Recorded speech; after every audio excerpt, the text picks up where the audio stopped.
A paz do Senhor, queridos.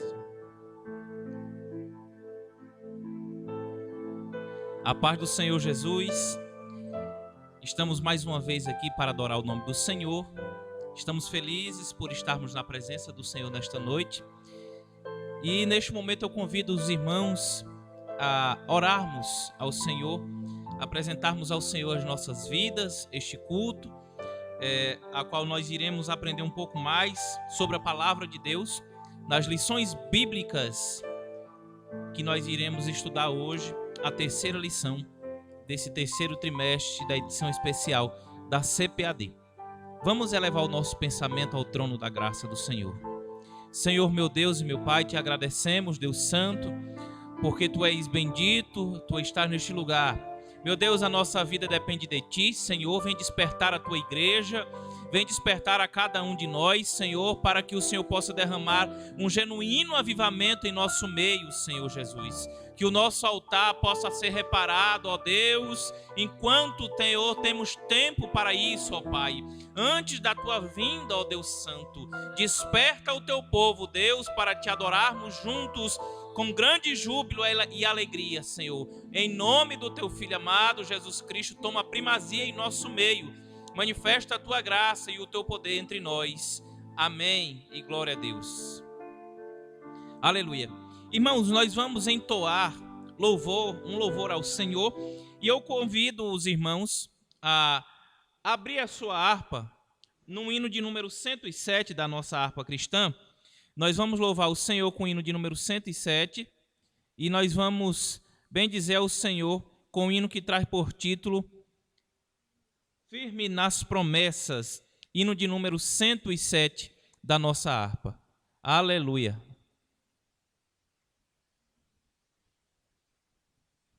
Hino de número 107, Firme nas Promessas.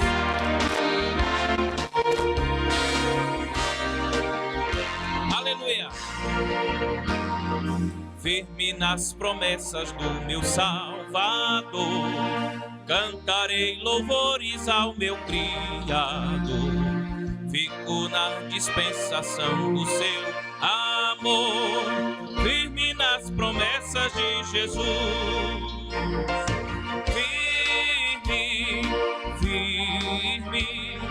Firme nas promessas de Jesus, oh Cristo.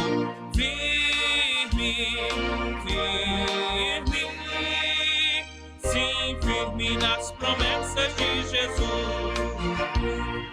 Firme nas promessas, não falha. Quando as tempestades vêm me assolar, pelo verbo vivo hei de batalhar. Firme nas promessas de Jesus.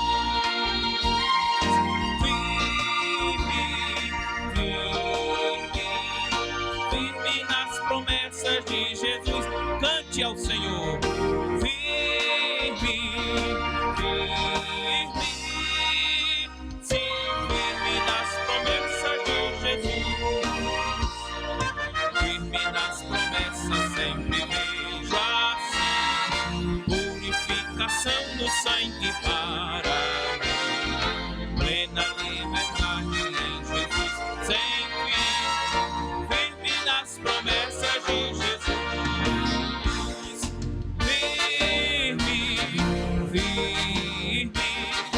Firme nas promessas de Jesus, oh Cristo. Sim, firme nas promessas de Jesus. Firme nas promessas de cada dia mais alegro-me na luz, firme nas promessas de Jesus.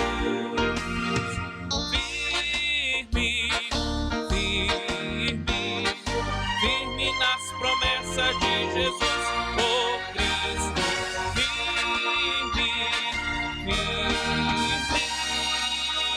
Sim, firme nas promessas de Jesus.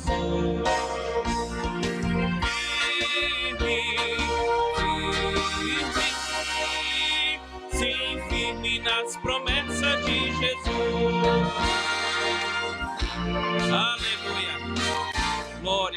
do Senhor. Glória a Deus. Irmãos, eu já convido os amados a pegar a sua Bíblia, você que tem a revista da edição especial Jovens e Adultos da CPAD, abra a sua revista na lição de número 3, para fazermos a leitura bíblica em classe, que tem hoje a referência em Esdras, no capítulo 3, versículo 2, e também no capítulo do versículo 2 ao versículo 5, e também no capítulo 10, versículo 10 ao versículo 13. Os irmãos vão acompanhar aí na sua tela, tem as referências, Esdras capítulo 3, versículo do 2 ao 5, e do versículo 10 ao versículo 13. Glória a Deus. Esta é a leitura bíblica que nós vamos fazer nesta noite. Você que tem a lição, pegue sua lição e nos acompanhe. E você que não tem, abra sua Bíblia em Esdras capítulo 3, versículo do 2 ao 5 e do versículo 10 ao versículo 13. Glória ao nome do Senhor Jesus. Já estamos na terceira lição deste trimestre, que tem por título O Despertamento Renova o Altar. O título da lição é O Despertamento Renova o Altar. Os irmãos estão acompanhando na sua tela o título da lição, O Despertamento Renova o Altar. Nós vamos estudar em 3 pontos esta lição, que vai nos trazer algo especial, vai acrescentar em nossas vidas algo que vai nos edificar espiritualmente e vai nos ajudar a chegarmos mais perto do Senhor Jesus. Vamos para a leitura bíblica, irmãos. Esdras, no capítulo 3, versículo 2 ao 5. E levantou-se Jesuá, filho de Josadaque, e seus irmãos, os sacerdotes, e Zorobabel, filho de Sealtiel, e seus irmãos, e edificaram o altar do Deus de Israel, para oferecerem sobre ele holocaustos, como está escrito na lei de Moisés, o homem de Deus. E firmaram o altar sobre as suas bases, porque o terror estava sobre eles, por causa dos povos das terras, e ofereceram sobre ele holocaustos ao Senhor. Holocaustos de manhã e de tarde. E celebraram a festa dos tabernáculos, como está escrito, e ofereceram holocaustos de dia em dia, por ordem conforme o rito, cada coisa no seu dia. E depois disso, o holocausto contínuo e os das luas novas e de todas as solenidades consagradas ao Senhor, como também de qualquer que oferecia a oferta voluntária ao Senhor. Quando, pois, os edificadores lançaram os alicerces do templo do Senhor, então apresentaram-se os sacerdotes, já paramentados e com trombetas, e os levitas, filhos de Asaf, com saltérios, para louvarem ao Senhor, conforme a instituição de Davi, rei de Israel. E cantavam a revezes, louvando e celebrando ao Senhor, porque é bom, porque a sua benignidade dura para sempre sobre Israel. E todo o povo jubilou com grande júbilo, quando louvou o Senhor pela fundação da casa do Senhor. Porém, muitos dos sacerdotes e levitas e chefes dos pais, já velhos, que viram a primeira casa sobre o seu fundamento, vendo perante os seus olhos esta casa, choraram em altas vozes, mas muitos levantaram as vozes com júbilo e com alegria, de maneira que não discernia o povo as vozes de alegria das vozes do choro do povo, porque o povo jubilava com tão grande júbilo que as vozes se ouviam de muito longe. Glória a Deus, aleluia. Os irmãos podem assentar e nós vamos dar continuidade à nossa lição. E a nossa lição, irmãos, tem um texto áureo em 1 Reis, no capítulo 18, versículo 30. O texto áureo da nossa lição, 1 Reis, capítulo 18, versículo 30, que vai dizer assim: Então Elias disse a todo o povo: Chegai-vos a mim. E todo o povo se chegou a ele, e reparou o altar do Senhor, que estava quebrado. Aleluia. A verdade prática diz o seguinte: Satanás jamais derrotará o crente cujo altar é constantemente renovado pelo Espírito.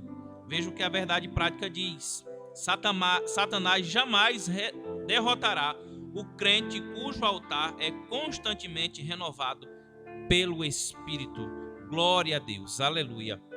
Irmãos, diante desta lição, nós vamos estudar conteúdos riquíssimos da palavra de Deus, como os irmãos já puderam acompanhar através da leitura bíblica em classe, através da verdade prática, do textuário que nós acabamos de ler. Nós vamos estudar e vamos dividir essa lição em 3 pontos. E o objetivo geral dessa lição é o quê? Identificar o que caracteriza o verdadeiro despertamento espiritual. Nós vamos identificar o que caracteriza o verdadeiro despertamento espiritual. E os objetivos específicos serão elucidar aos alunos o significado do altar para o antigo pacto. Segundo, entender que Cristo é o centro da nossa comunhão com Deus. E terceiro, comprovar que nem todos os despertamentos de hoje têm as características mencionadas de um verdadeiro despertamento. Nós vamos estar aprendendo. E os irmãos que não acompanharam as lições de número 1 e número 2, podem ir no nosso canal no YouTube. Lá vai estar agrupado em uma playlist as nossas aulas desse trimestre, a primeira e segunda aula. E os irmãos que estão já nos acompanhando através do YouTube, que Deus abençoe a sua vida e seja edificado por Deus. Compartilhe este culto, compartilhe este vídeo, se inscreva no nosso canal. E os irmãos que estão também no Facebook, que Deus abençoe a cada um dos irmãos. Glória a Deus. A introdução da nossa lição, ela vai dizer o seguinte: nesta lição iremos meditar sobre um fato que caracteriza o verdadeiro despertamento. Trata-se da necessidade que os homens passam a sentir de se chegarem mais perto do altar de Deus, a fim de estarem cada vez mais perto de Deus.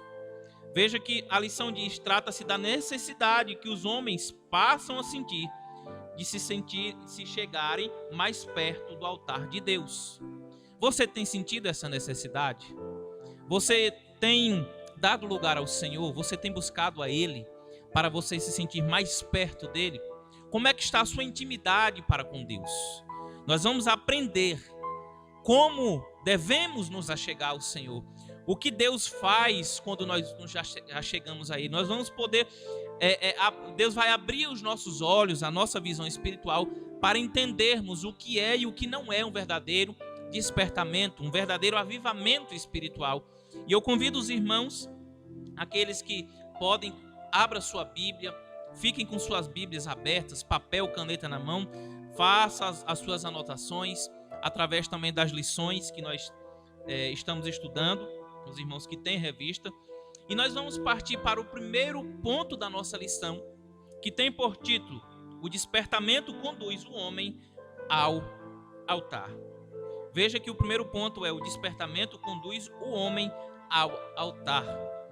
O primeiro subponto vai dizer: os judeus sentiam a necessidade do acesso a Deus que o altar lhes proporcionava. Aleluia. Nós observamos nas 2 lições anteriores que Deus despertou primeiramente a Daniel para orar, para que Deus libertasse o povo daquele cativeiro babilônico, pois a promessa de Deus em Jeremias 29:10 estava prestes a se cumprir, e só podia ser através de uma intervenção, de um milagre da parte do Senhor, para que aquele povo fosse liberto. Na lição de número 2, nós observamos que o rei Ciro, ele autoriza aos judeus para que voltem para a sua terra, para que construam o templo do Senhor, para que o povo pudesse adorar o Senhor. E na lição de número 3, nós estamos aqui nos deparando com, como diz o título, o despertamento renova o altar. Então veja que o povo, os judeus, sentiam a necessidade do acesso a Deus. Eles estavam com fome de Deus. Veja que os judeus passaram 70 anos no cativeiro, foram libertos. E aqueles que se disponibilizaram, quiseram voltar à sua terra, eles sentiam a necessidade de adorar o Senhor. Infelizmente, a Bíblia, quando nós vamos ler e entender e vamos estudar a palavra de Deus e vamos nos deparamos com essa história, nós entendemos que nem todos os judeus que foram levados cativos para a Babilônia quiseram voltar e regressar à sua terra, mas houve poucos deles em relação ao número total, que era praticamente 3 milhões. Foram menos de 50 mil judeus voltaram e eles sentiam a necessidade de adorar o Senhor, de estar mais perto do Senhor. E a lição diz, a Bíblia diz, o terror estava sobre eles por causa dos povos da terra. E quando nós vamos entrar no subponto 1, vai dizer o seguinte: o propósito que traziam no coração ao retornarem do cativeiro precisava ser muito firme, porque estavam rodeados de inimigos cruéis. Esdras capítulo 3 e versículo 3, como nós já lemos na leitura bíblica em classe. Então veja que os judeus estavam aterrorizados, porque afinal de contas eles estavam cativos esse tempo todo. E muitos deles voltaram para a terra, mas voltaram com medo. E quando nós observamos aqui a fome daquele povo para estar mais perto do Senhor, nós lembramos da passagem de Daniel no capítulo 1, versículo 8, onde Daniel ali se mostrava firme diante do Senhor. Ele tinha um propósito firme, como a lição está dizendo aqui, precisava ser muito firme, porque estavam rodeados de inimigos cruéis. Ou seja, eles precisavam ter convicção de que aquele caminho era o caminho que deveria ser percorrido. O Deus a quem eles estavam ali caminhando para reconstruir o templo era o verdadeiro Deus. Então Daniel, no capítulo 1, versículo 8 do livro de Daniel, ele assentou no seu coração em não se contaminar. Com certeza o inimigo ele tentou impedir aquele povo de que voltassem para a sua terra. Por isso eles estavam aterrorizados, rodeados de inimigos cruéis, mas eles estavam num propósito de reencontrar a sua terra, levantar um altar ao Senhor para o adorar. Por isso mesmo o povo sentia que precisava do acesso a Deus através do altar. Este será o holocausto contínuo perante o Senhor, onde vos encontrarei para falar contigo. Ali, a passagem de Êxodo 29, 43. Então, todas as vezes que nós caminhamos em direção ao Senhor, nós adoramos a Ele, né? E nós levantamos o altar do Senhor para o adorar. Ele nos protege, Ele fala conosco. E nós vamos ver isso com mais detalhes ao decorrer da nossa lição. Os judeus agora almejavam estas bênçãos através do altar. Ou seja, eles queriam estar em comunhão com Deus. E Deus, nós não podemos esquecer que Deus, Ele é um Deus de relacionamento.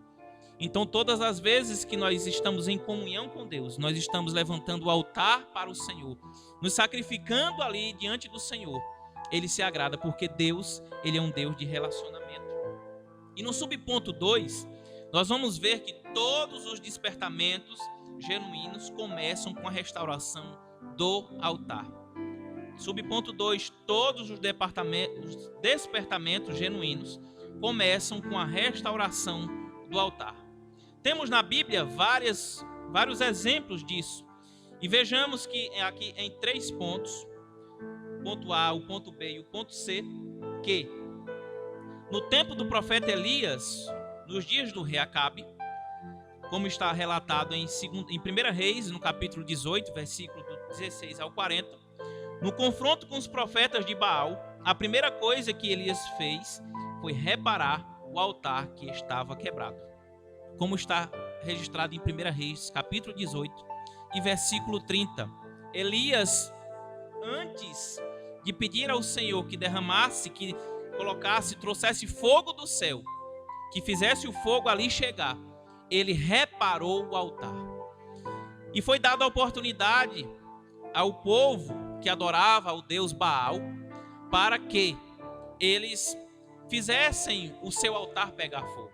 E eles pegaram um bezerro, prepararam um animal, colocaram em cima do altar e invocaram ao Deus deles. E passou-se horas e horas e horas e nada do Deus Baal responder à oração, à invocação daquele povo. Mas chega um momento que o profeta Elias tem a oportunidade de invocar ao Senhor dos Exércitos e pede fogo do céu. Mas antes de qualquer coisa, como está lá no versículo 30 do capítulo 18 de 1 Reis, Elias, ele repara o altar. E aqui nós podemos entender que para que o fogo do Senhor, para que o altar fosse consumido, antes da oferta que eles estavam oferecendo ao Deus verdadeiro, fosse consumida pelo povo, precisou-se primeiramente de reparar o altar. Nós somos ofertas ao Senhor, nós temos que ser como ofertas ao Senhor, nós temos que nos ofertar ao Senhor. Tem um hino da harpa cristã que diz: espírito, alma e corpo oferto a ti, Senhor. Mas o Senhor, ele gosta das coisas no seu devido lugar. Ele gosta de agir em lugares organizados.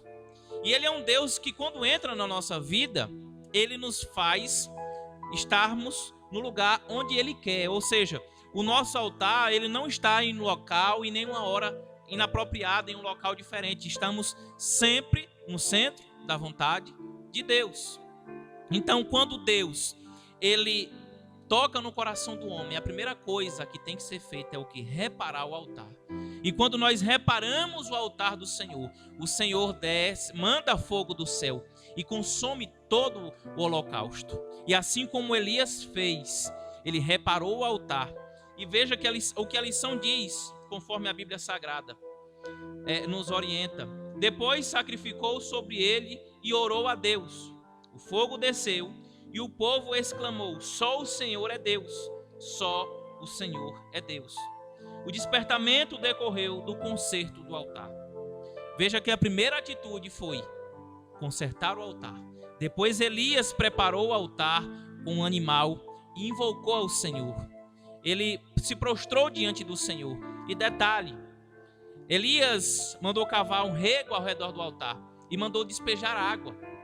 Aos olhos humanos seria uma loucura. Como é que como é que a lenha vai pegar fogo se está encharcada, se está cheia de água? E Elias mandou o povo a despejar água ali por cima da lenha. Mas aquela hora era a prova do que o Deus de Elias era um Deus incomparável, era um Deus absoluto. Ele não estava ali. O Deus de Elias, o nosso Deus, ele não depende das circunstâncias. O nosso Deus, ele não depende se a nossa lenha está seca ou se a nossa lenha está molhada. Pois quando nós reparamos o altar, ele manda fogo e fogo consumidor. E esse fogo muitas vezes simboliza o renovo em nossas vidas. Simboliza justamente o fogo do Espírito Santo que renova as nossas forças e nos dá nova fase, um novo fôlego de vida. Porque tudo isso dependemos do Senhor Jesus. Diante dessas coisas que a Bíblia nos fala, diante desses fatos que são revelados a nós através da palavra de Deus, nós entendemos que nós devemos reparar o nosso altar. Não devemos prestar o nosso culto ao Senhor com o nosso altar quebrado. Por isso, a palavra de Deus nos orienta que devemos renovar o nosso altar, reparar o altar. O segundo ponto vai dizer: quando o piedoso rei Ezequias assumiu o trono de Judá, já no primeiro ano do seu reinado, ele abriu as portas da casa do Senhor e as reparou, como está em 2 Crônicas 29:3. Mandou purificar o templo, tirar fora toda a imundícia, purificar o altar do holocausto que havia sido substituído no reinado de seu antecessor Acás, por um altar construído com um modelo copiado de Damasco. Está lá em 2 Reis, capítulo 16, versículo 10 ao 12. Quando então os sacerdotes sacrificaram sobre o altar santificado, começou um novo cântico na casa de Deus, como está em 2 Crônicas 29, e versículo 27 e 28. Veja que o despertamento levou à reparação do altar. E veja que a lição diz que um novo cântico na casa de Deus. Começou um novo cântico na casa de Deus. E nós podemos entender que quando o altar é reparado, e nós estamos na presença do Senhor em santidade, estamos na presença do Senhor agradando a Ele, A santidade, ela traz arrependimento e alegria. A santidade, ela nos faz viver a verdadeira alegria. E veja que o povo, a boca do povo se encheu de cântico. Toda a casa de Deus começou a adorar o Senhor e ficaram alegres, porque havia reparado o altar. E no terceiro ponto, na letra C, vai dizer o seguinte: quando os judeus voltaram do cativeiro, construíram o altar sobre as suas antigas bases, do modo como manda a lei, como está em Esdras 3:3, e sacrificaram holocaustos ao Senhor. A alegria foi grande entre os judeus, pois podiam de novo sacrificar a Deus e celebrar a festa dos tabernáculos. O culto a Deus havia recomeçado, como está em Esdras 3, versículo 4 e versículo 5. Veja que todos os pontos que nós entendemos, lemos aqui e já meditamos, fala sobre reparar o altar. E a alegria, ela é uma característica marcante daqueles que renovam o altar, daqueles que se preocupam em reparar o altar, porque o nosso altar reparado significa a presença de Deus, e a presença de Deus significa a alegria entre o seu povo. Glória a Deus. No tópico 1, a síntese vai dizer o seguinte: todos os despertamentos genuínos começam com a restauração do altar. Por isso os judeus sentiam a necessidade de ter acesso a Deus através de um altar restaurado. Os judeus sabiam que através de um altar restaurado, eles podiam sentir novamente a alegria e a presença do Senhor em sua vida. Glória a Deus. Nós vamos partir agora para o ponto de número 2, irmãos, para o segundo ponto, que tem um título: Cristo, o centro da nossa comunhão com Deus. No tempo antigo, do Antigo Testamento, o altar era o ponto central do culto a Deus. No tempo do Antigo Testamento, o altar era o ponto central do culto a Deus. Aleluia. No tempo do Novo Testamento, o sacrifício de Jesus no Gólgota é o grande acontecimento para o qual o altar apontava profeticamente. Paulo escreveu à igreja em Corinto: primeiramente vos entreguei o que também recebi, que Cristo morreu por nossos pecados, segundo as Escrituras, como está em 1 Coríntios, capítulo 15, versículo 3. Escreveu ainda: porque nada me propus saber entre vós, senão a Jesus Cristo, e este crucificado, como está em 1 Coríntios 2:2. Todas as coisas subsistem por ele, Colossenses 1:17, para que em tudo Jesus tenha a preeminência, como está em Colossenses 1:18. Para vós, o que credes é preciosa, a pedra principal da esquina, como está em 1 Pedro 2:7. Tudo isto porque Jesus, pela sua morte expiatória, ganhou a redenção para todo o mundo. Glória a Deus. Veja o que o segundo ponto diz: que Cristo é o centro da nossa comunhão com Deus. Veja o que a Bíblia fala sobre Jesus. Se nós pegarmos a palavra de Deus, do Gênesis até o Apocalipse, nós vamos observar que a Bíblia, ela é cristocêntrica. A Bíblia aponta para Cristo. Cristo é o centro de tudo.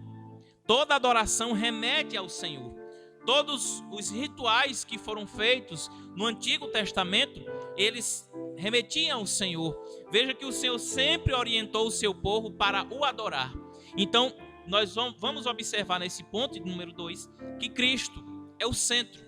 E Cristo tem que ser o centro da nossa vida. Nós, como servos de Deus, como cristãos, nós temos que entender que tudo leva para Cristo. Se o caminho que nós estamos caminhando, estamos traçando, não está seguindo os passos do Senhor, não estão nos levando a Cristo, nós temos que parar. E como a lição está deixando muito bem claro, que nós devemos reparar o altar. Nós temos que rever os nossos conceitos, rever a nossa vida por um todo, e nós temos que colocar Cristo em primeiro lugar. Colocar Cristo no centro da nossa vida, porque Ele morreu na cruz para nos salvar. Desde o capítulo 1 de Gênesis, Cristo, Ele é soberano. Pois veja que o Senhor criou os céus e a terra. No princípio, criou Deus os céus e a terra. Então, de Gênesis até Apocalipse, Cristo, ele trabalha para nos resgatar. Ele trabalha para nos livrar do mal. Ele sempre está nos orientando em tudo. E no subponto de número 1, do ponto 2, vai dizer: toda a Trindade atuou ativamente na morte expiatória de Jesus. Nós vamos ter aqui 3 pontos, que o primeiro, a letra A, é o Pai Celestial, o B, Cristo, Filho de Deus, e o C, o Espírito Santo, ou seja, a Trindade, o Pai, o Filho e o Espírito Santo. Na letra A, vai dizer o seguinte sobre o Pai Celestial: antes da fundação do mundo, o Pai planejou a obra redentora com o sacrifício de seu Filho. Em Efésios, como está em Efésios, capítulo 3, versículos do 6 ao versículo 9. Os irmãos podem anotar essas referências e conferir depois, porque é interessante. Antes da fundação do mundo, o Pai planejou a obra redentora com o sacrifício de seu Filho. Veja que antes de que todas as coisas se formassem, antes que tudo viesse à tona, antes da formação feita pelas mãos do próprio Deus, o Senhor já tinha um plano de salvação. O Senhor já tinha um plano traçado, um plano perfeito para nos salvar. Veja que isso demonstra o amor de um Pai amoroso, de um Pai celestial, do Deus dos deuses, pois Ele nos amou primeiro. A Bíblia diz que o Senhor, Ele nos amou primeiro. Então, essa é a primeira característica que nós estamos vendo aqui sobre o Pai Celestial, do Pai, do Filho e do Espírito Santo. Toda a Trindade, ela trabalhou e atuou para nos salvar, para a obra redentora das nossas vidas. Na consumação dos séculos, enviou o seu Filho, como está em Gálatas capítulo 4, versículo 4, e João 3,16, que diz: porque o Senhor amou o mundo de tal maneira que deu o seu único Filho, ou seu primogênito, para que todos aqueles que nele crê não pereçam, mas tenham vida eterna. Ele nos deu o Filho para nos salvar. Ele nos deu o Filho para que pudéssemos ser resgatados da morte, pois o pecado, ele nos tira da presença de Deus. O pecado significa morte, né? O dom gratuito de Deus é a vida eterna, mas o pecado, ele nos leva para a morte. O Pai participou diretamente do drama do Gólgota. Veja que quando Jesus Cristo foi morto na cruz, a referência que eu deixo para os irmãos é em 2 Coríntios capítulo 5, versículo 19. Estava lá o Pai, o Filho e o Espírito Santo, e o Pai estava juntamente com Cristo no drama do Gólgota. O Pai participou diretamente daquele momento que simboliza hoje a nossa salvação. E foi justamente ali que o Senhor se entregou. Por que ele se entregou? Porque a morte não tem poder sobre Jesus, sobre Cristo. Então, para que como a morte não tem poder sobre ele, ele teve que se entregar e morrer em nosso lugar. Veja que interessante. A morte, ele não podia chegar e tirar a vida do Mestre, do Senhor Jesus, mas ele teve que se entregar. E mais uma vez, eu repito, isto é o verdadeiro amor de um Pai Celestial que nos ama e nos salvou e quer nos salvar para junto com eles morarmos no céu para toda a eternidade. A letra B vai dizer: Cristo, Filho de Deus, entregou-se a si mesmo em oferta e sacrifícios. Efésios capítulo 5, versículo 2. Veja o que eu acabei de dizer, que o Senhor Jesus, ele se entregou porque a morte não tinha poder. Veja que o Pai, ele estava no início, planejando tudo. O Filho executou os planos do Pai Celestial. E ele levou nossos pecados sobre o madeiro, como está em 1 Pedro 2,24, a referência para os irmãos. E padeceu para levar-nos a Deus. 1 Pedro capítulo 3, versículo 18. Então veja que o Pai executa, planeja, o Filho executa e o Espírito Santo. Como é que ele foi? Qual o papel do Espírito Santo nisso tudo? Foi justamente de convencer o homem, de nos convencer de tudo isso que aconteceu. O papel do Espírito Santo é justamente de convencer o homem, de nos fazer pensar que somente por Cristo nós chegamos ao céu. Somente por Ele nós temos vida eterna. O Espírito Santo ajudou o Filho a vencer todos os obstáculos que levantaram-se contra Ele, até chegar à cruz. Foi pelo Espírito Santo, foi pelo Espírito Eterno que Jesus ofereceu a si mesmo imaculado a Deus, como está escrito em Hebreus 9:14. Veja que o Espírito Santo, ele cuidou, o Espírito Santo, ele trabalhou, ele protegeu, e este é o papel do Espírito Santo em nossas vidas. Ele nos ajuda a chegarmos no resultado que Cristo traçou para nós. O Pai planejou, o Filho executou e o Espírito Santo trabalhou para que tudo isso acontecesse, protegendo, livrando, e até hoje ele faz isso. Através do Espírito Santo de Deus nós somos orientados. No subponto 2, no segundo ponto, vai dizer: o Espírito Santo quer pelo despertamento mostrar aos homens a grande vitória de Jesus no Gólgota. Veja o papel mais uma vez do Espírito Santo. O Espírito Santo quer iluminar o entendimento dos homens para esta grande realidade. Depois de serdes iluminados, suportastes grande combate de aflições. Depois de serdes iluminados, suportastes grande combate de aflições, como está em Hebreus 10:32.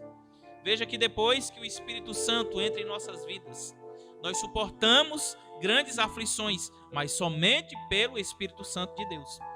E esse subponto está repartido também em 4 pontos. A letra A, B, C e D. A letra A vai dizer: o Espírito revela. Veja que o papel do Espírito Santo também é de revelar, como está em Efésios 1:17. Iluminando os olhos do nosso entendimento, para que saibamos a grandeza de seu poder sobre nós, que manifestou em Cristo, ressuscitando dos mortos. O Espírito Santo revelou a Pedro que Jesus era o Cristo, o Filho do Deus vivo. E eu convido os irmãos agora a abrir a Bíblia em Mateus, no capítulo 16. Glória a Deus. E Mateus 16, versículo 16 e 17, que vai dizer o seguinte: e Simão Pedro respondendo disse: tu és o Cristo, Filho do Deus vivo. E no versículo 17, Jesus vai dizer: e Jesus respondendo disse-lhes: bem-aventurado és tu, Simão Barjonas, porque não foi carne e sangue quem tu revelou, mas meu Pai que está no céu. Veja que através do Espírito Santo, através da ação do Espírito Santo, foi revelado a Jonas que ele estava diante do Deus vivo, do Deus poderoso. E naquela mesma hora foi confirmado o que João estava falando através do próprio Mestre. Aleluia. Então o papel do Espírito Santo em nossas vidas é de nos revelar o perigo, revelar todas as situações que nós estamos decorrendo. Daniel, no capítulo 2, versículo 22, eu convido também os irmãos a abrir a Bíblia em Daniel 2:22, nós vamos ver algo interessante deste jovem que a Bíblia fala que tinha um espírito excelente. Aleluia. Daniel 2:22, que vai dizer o seguinte: ele revela o profundo e o escondido, e conhece o que está em trevas, e com ele mora a luz. O rei estava, naqueles dias de Daniel, procurando quem discernisse, revelasse o sonho. E Daniel, como um jovem que tinha convicção no Deus a quem servia, ele convidou os seus 3 amigos, Sadraque, Mesaque e Abednego, para que juntos pudessem orar, invocar ao Senhor, Deus Todo-Poderoso, para que ele pudesse revelar o sonho do rei. E é quando Daniel diz no versículo 22, capítulo 2, versículo 22, e ele revela o profundo e o escondido, e conhece o que está em trevas, e com ele mora a luz. Para o Senhor não existe nada oculto que não possa ser revelado. Para o Senhor, Ele revela todos os segredos do homem.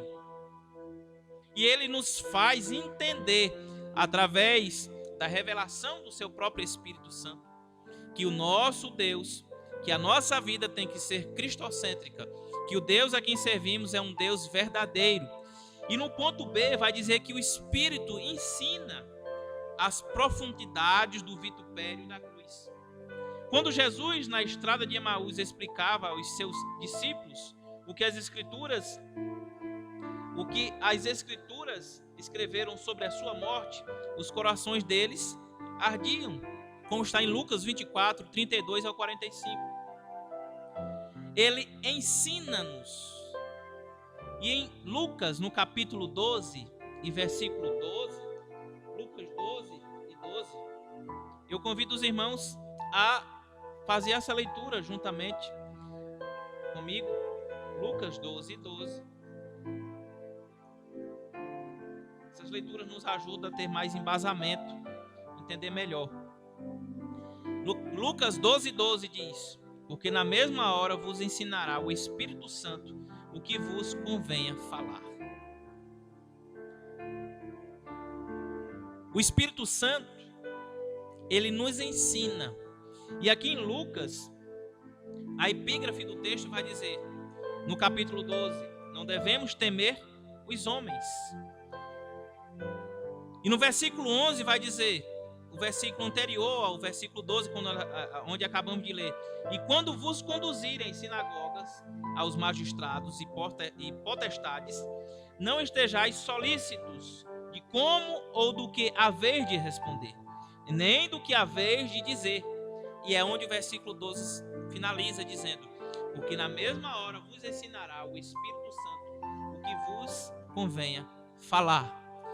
Veja que o Espírito Santo, ele trabalha de uma forma tão dinâmica nas nossas vidas, que nós entendemos, já observamos aqui que ele nos revela, e ele nos ensina, ele nos mostra, ele nos ensina o proceder. Veja que a Bíblia por completo, ela é um manual. Ela é um manual do crente fiel, do servo de Deus. Ela é um manual que conduz o homem até a vida eterna. A Bíblia ensina que o Senhor criou todas as coisas, morreu na cruz para nos salvar, e nós vamos morar com Ele para todo sempre, ou seja, para a eternidade. Esta é a mensagem da cruz. Ele criou o homem, morreu na cruz e vai nos salvar. E Ele nos ensina, porque o Senhor, Ele não quer que nenhum dos seus se perca. Ele não quer que nenhum dos seus estejam de fora desta grande vitória, desta grande bênção. Pelo contrário, o Senhor, Ele quer que nós estejamos no centro da sua vontade. E é por isso que Ele nos revela, Ele nos ensina. E no ponto C, nós vamos ver que o Senhor e o Espírito, Ele explica o verdadeiro significado da morte de Jesus na cruz. Sobre o infinito alcance do brado, está consumado, como está em João 19:30. Veja que ele nos explica o verdadeiro significado da morte de Jesus na cruz. Sobre o infinito alcance do brado, está consumado. Veja que são duas palavras o que o Espírito Santo nos explica: está consumado, como já está registrado em João 19:30. Este já está consumado foi justamente quando Jesus estava ali na cruz, pendurado. Tinha sofrido, tinha sido esmagado pelas chicoteadas dos soldados romanos, tinha sido humilhado. Ele se entrega à morte e diz: está consumado. Ou seja, o sacrifício foi feito de uma vez por todas, e feito e bem feito. Está concluído aqui a salvação, o plano de salvação para o homem. A partir de agora, a humanidade está sendo perdoada dos seus pecados. E a Bíblia diz que o véu do templo se rasgou do alto a baixo. Então nós, a partir desse momento, tivemos um livre acesso para com o Pai. E a partir desse livre acesso, nós podemos observar o Deus a quem servimos como Ele é. Nós podemos ter intimidade com Ele. Veja que o povo, na leitura bíblica em classe que nós fizemos, o povo estava em busca do altar do Senhor. Eles queriam refazer o altar do Senhor, para estar junto do Senhor, para estar em comunhão. Antes, naquela época do Antigo Testamento, precisava-se fazer um altar, sacrificar um animal em comunhão, simbolizando a comunhão daquele povo para com Deus, o arrependimento para o povo ser santificado, pois o altar significa também o processo de santificação. Mas quando Jesus ele morreu na cruz, ele foi uma oferta definitiva, de uma vez por todas. Hoje nós não precisamos levantar um altar, literalmente, colocar um animal para ser consumido, para a remissão dos nossos pecados, porque Jesus já fez isso lá na cruz. Deus confirmou esta palavra de seu Filho, fazendo rasgar o véu de alto a baixo, em Mateus 27:51, mostrando à humanidade um novo e vivo caminho que havia sido possível pelo véu, isto é, pela carne de Jesus, como está em Hebreus 10, 19 e 20. Por meio desta vitória, os principados e potestades satânicos foram despojados, e Jesus triunfou sobre eles na cruz. Colossenses 2:15. Por isso temos nele a vitória. Glória a Deus. As referências em 1 Coríntios 15:57 e 2 Coríntios 2:14 e Romanos 8:37. Veja que através dele nós temos livre acesso com o Pai. O pecado nos separa do amor de Deus. O pecado faz separação entre o santo e o profano. Mas com a morte de Jesus, houve um elo, uma ponte de ligação entre o homem pecador e Cristo, o Santo, o Todo-Poderoso, o qual compõe a Trindade Santa, que é o Pai, o Filho e o Espírito Santo. Aleluia. Por causa do brado, está consumado. A justiça de Cristo agora é oferecida gratuitamente àqueles que crerem em Jesus. Glória a Deus. Pois estamos aqui pregando esta justiça, estamos pregando este Cristo, que para que você tenha Ele na sua vida, você não precisa pagar valor nenhum, você não precisa ter dinheiro na sua conta bancária, você não precisa ter um carro de luxo, você não precisa ter uma mansão. Basta você querer, porque Ele é um Deus que não faz acepção de pessoas. Ele é um Deus que renova as nossas vidas por completo. E por muitas vezes, muitas pessoas vão atrás de coisas que não acrescentam em nada, pois estão preocupadas somente com bens materiais, coisas que dão prazer somente no momento, coisas momentâneas. Mas o que nós estamos falando é de um Cristo que morreu na cruz e que nos dá uma alegria eterna, que nos leva para o céu. E lá sim nós vamos poder gozar de toda a riqueza que a mente humana pode alcançar, pois lá andaremos em ruas de ouro. Glória a Deus. Nós pisaremos em ruas de ouro. Lá os muros são de jaspe.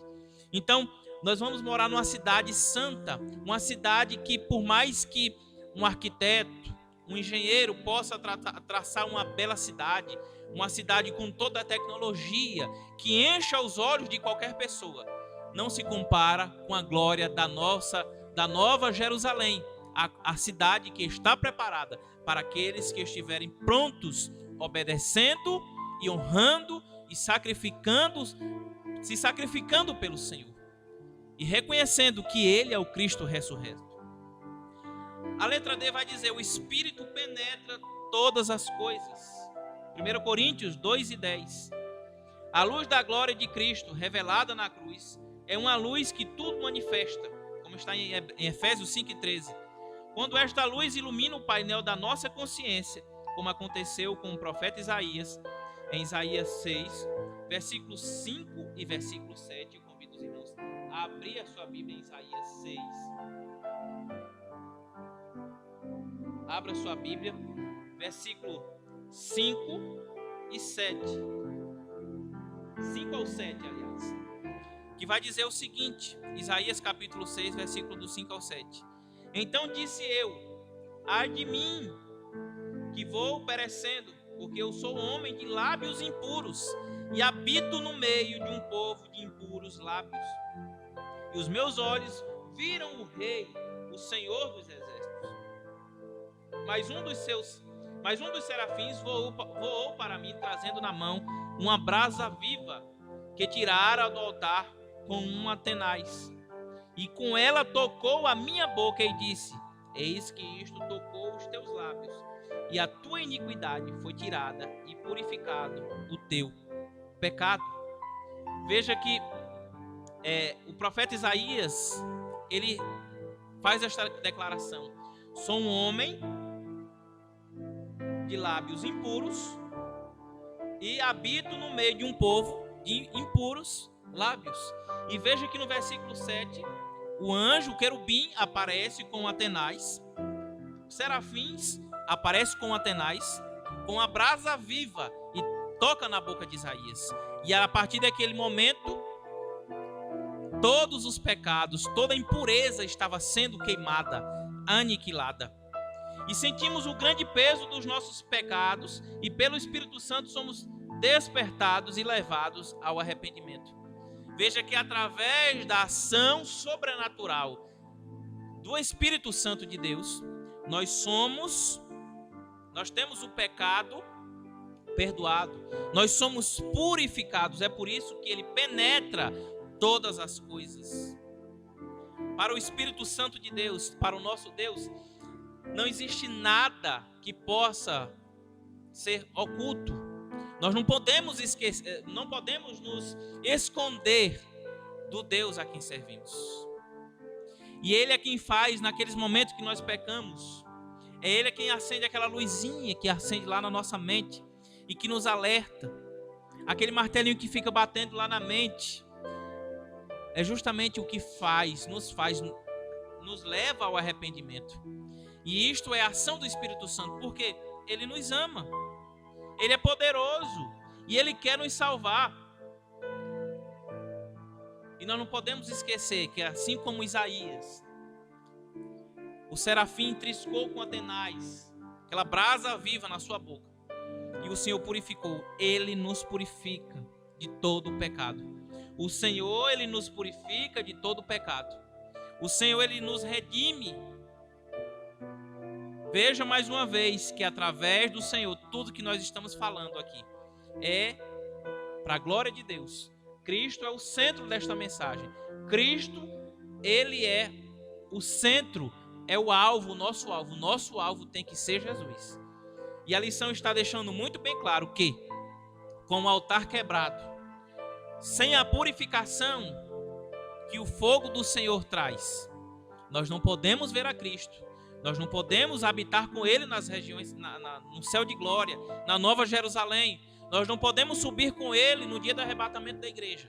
Através do fogo do Espírito Santo, através da adoração, da oração, através do nosso altar consertado, nós temos vida eterna, nós temos paz com Deus.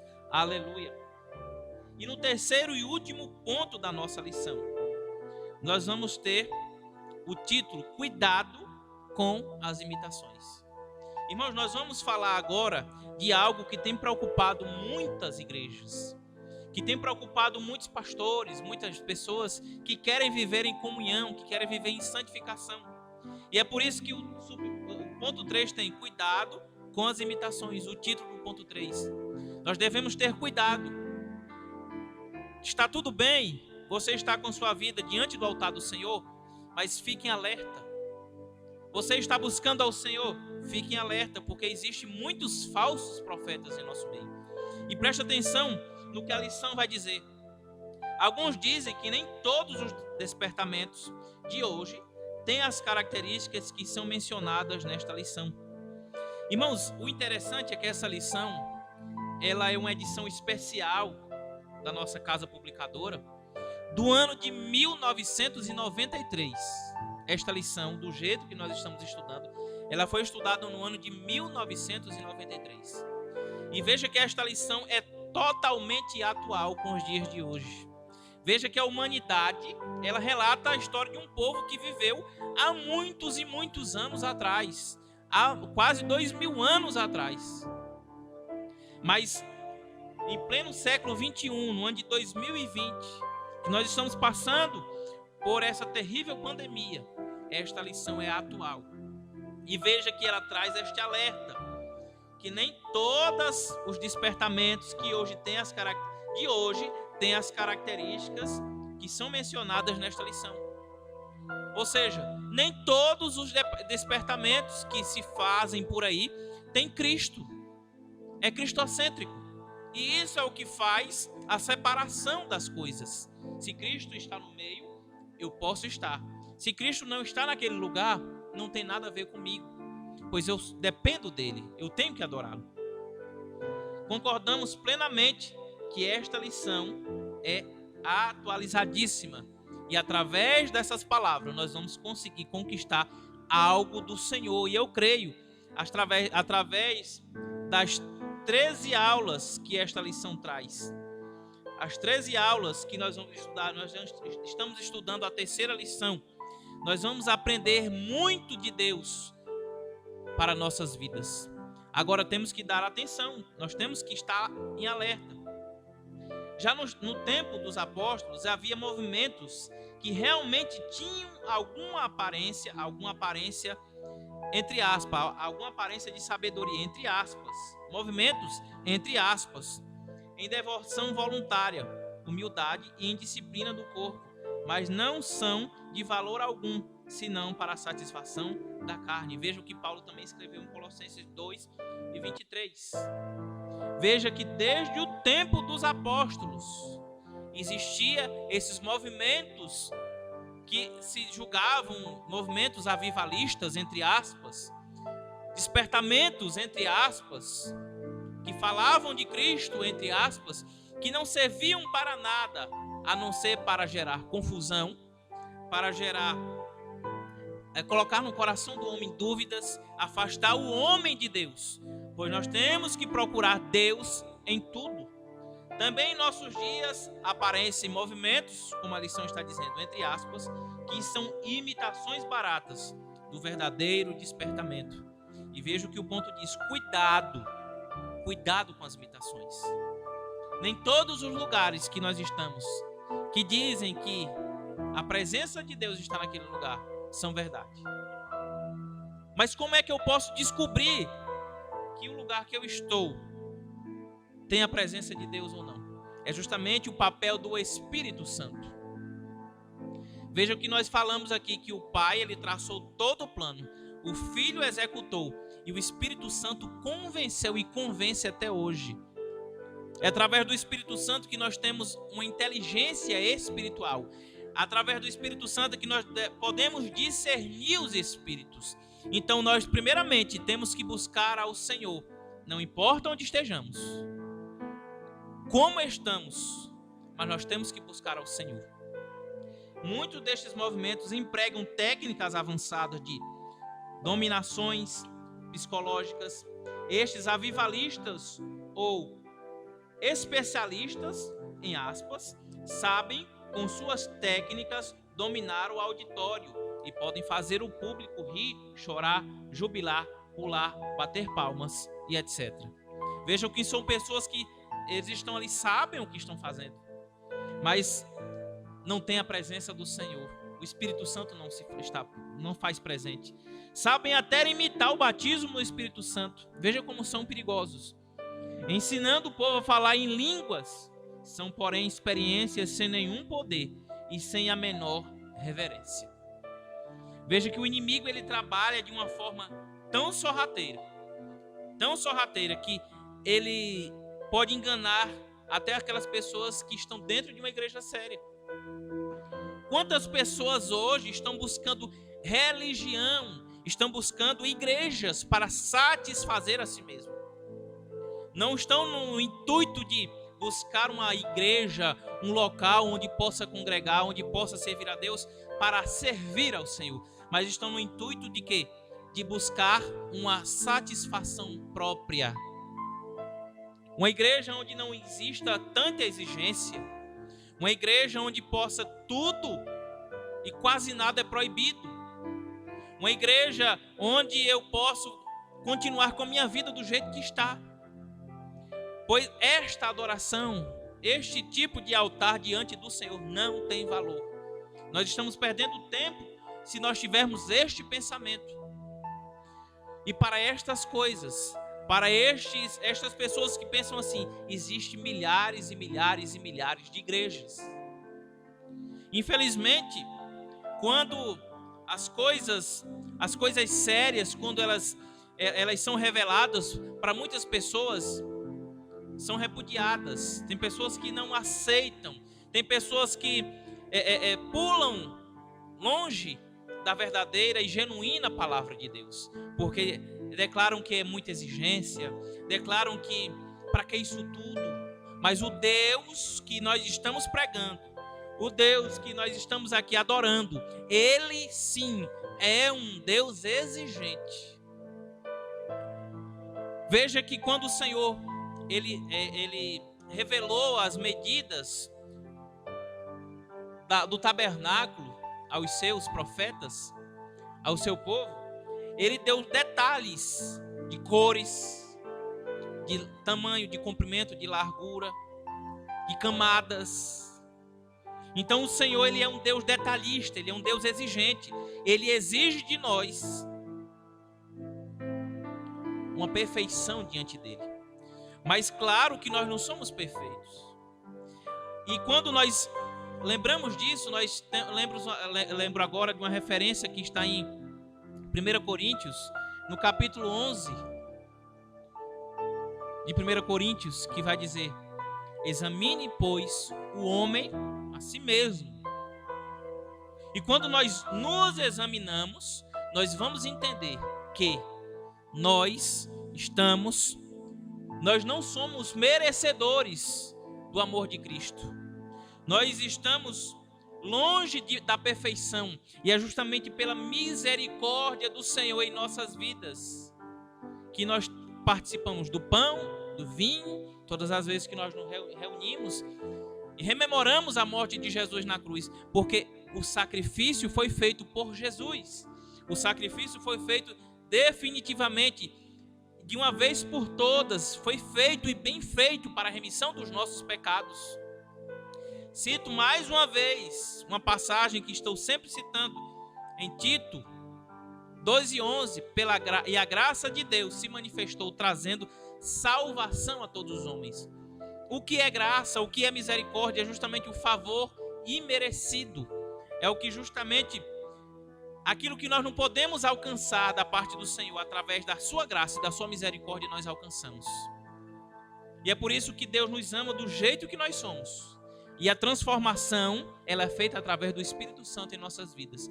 Então nós temos que estar alerta. Todo movimento feito sem que o Espírito Santo esteja na direção não pode prosperar. É como uma tartaruga deitada de costas, movimenta os pés, mas fica no mesmo lugar. Veja que todo movimento que é feito e a presença do Senhor não está naquele lugar, a única coisa que vai ser gerada ali é confusão, dúvidas. Veja que quantos movimentos que se dizem despertamentos, avivamentos, entre aspas, se acabaram e se transformaram em confusão. Porque onde o Espírito Santo de Deus não está, não pode continuar de pé.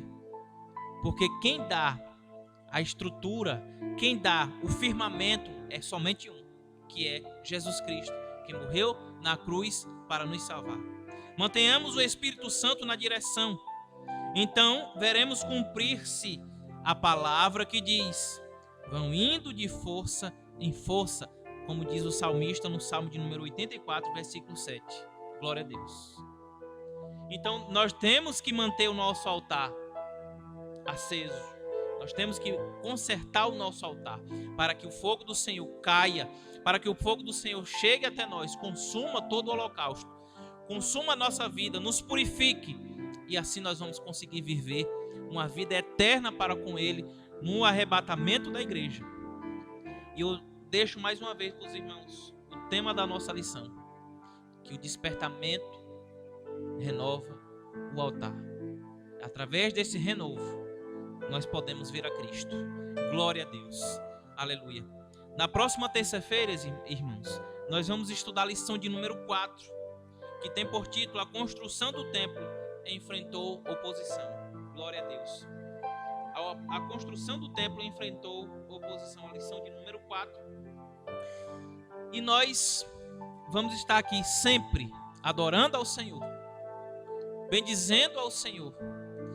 Você que participou desta lição hoje, deste culto hoje, aconselho você a assistir também as mensagens, as 2 lições anteriores, para que haja uma melhor compreensão da palavra. Mas eu creio que através desta lição, o Senhor, Ele tocou no seu coração, Ele abriu seus olhos, porque a palavra do Senhor, ela é viva, ela está sempre em constante movimento, porque o Espírito Santo de Deus, ele é dinâmico, e ele opera tudo em todos. Aleluia, assim como a palavra dele nos diz. Glória ao Deus Todo-Poderoso. Irmãos, e nesta hora eu convido a você que nos acompanha a ofertar na casa do Senhor. No rodapé do seu vídeo está aqui os dados da nossa conta, e através das suas ofertas nós damos continuidade à obra do Senhor aqui na terra, porque nós temos custos mensais, como energia elétrica, nós temos reparos a ser feito no templo, ajudamos pessoas, nós temos um projeto social na nossa igreja todos os meses, e as suas ofertas, os seus dízimos, eles são revertidos para a manutenção da casa do Senhor. Você pode apontar a câmera do seu celular para esse QR Code que aparece aqui no canto superior da sua tela, e também no rodapé do seu vídeo tem os dados da conta. Você pode fazer através de transferência, de depósito, a sua doação, a sua oferta, entregar o seu dízimo, que nós vamos estar aqui continuando e pedindo a Deus em oração a bênção sobre suas vidas. Contribua o quanto você pode, o que o Senhor propôs no seu coração, contribua. Você não pode contribuir? Não fique triste, pois nós servimos um Deus que Ele abre portas. Nós servimos a um Deus que Ele é um Deus que é o Deus do impossível. Muitas pessoas não podem contribuir porque perderam o emprego, estão sem renda. Mas eu creio que o Deus que renova o altar, que desperta-nos para renovar o nosso altar, Ele é o Deus que pode abrir uma porta para você. Amém? E nós vamos agradecer a Ele agora, encerrando o nosso culto e pedindo as bênçãos do Senhor sobre sua vida. Compartilhe este culto, compartilhe este vídeo com as pessoas que você ama, porque só assim, com a ajuda de cada um dos irmãos, nós vamos levar a palavra de Deus a milhares, a centenas e milhares de pessoas no nosso país, na nossa cidade, no mundo inteiro, pois Deus conta comigo e com você. Amém? Convido os irmãos de pé para encerrarmos, e nós vamos estar orando aqui, apresentando a sua causa ao Senhor. Você pode deixar nos comentários deste vídeo, tanto no Facebook como no YouTube, o seu pedido de oração. E nós vamos estar orando e intercedendo por cada um deles. Amém?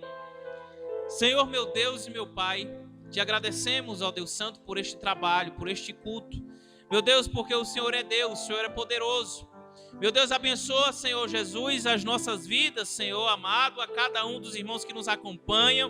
Meu Deus, em suas casas, Senhor Jesus, através de um celular, de um computador, de uma televisão. Meu Deus, Tu sabes, ó Deus, como cada um dos Teus servos e filhos estão neste momento. Deus Todo-Poderoso, eu te peço que o Senhor possa derramar, Senhor, fogo do céu sobre a vida desta pessoa, deste irmão, desta irmã, renovando, Senhor, a sua vida, despertando, ó Pai, a Tua igreja para um verdadeiro avivamento, ó Pai, qual o Senhor quer fazer em nossas vidas. Meu Deus, cura os enfermos, liberta, Senhor, os cativos, ó Pai amado, dá alegria aos tristes, ó Pai. Repreendemos agora toda depressão, toda opressão, abre portas de emprego, Senhor. Meu Deus, abençoa com bênçãos dos céus aqueles irmãos que ofertaram, que contribuíram na Tua casa, Espírito Santo. Meu Deus, porque tudo é para a honra e a glória do Teu nome santo, ó Deus poderoso. Nos guarda de todo mal, nos dá dias de vitória, para a honra e para a glória do teu santo nome. Em nome do teu Filho Jesus Cristo te agradecemos e somos gratos a ti por tudo, Senhor, em nome de Jesus. Amém e glória a Deus. Levante suas mãos assim, coloque suas mãos assim para frente e nós vamos impetrar as bênçãos apostólicas sobre a sua vida.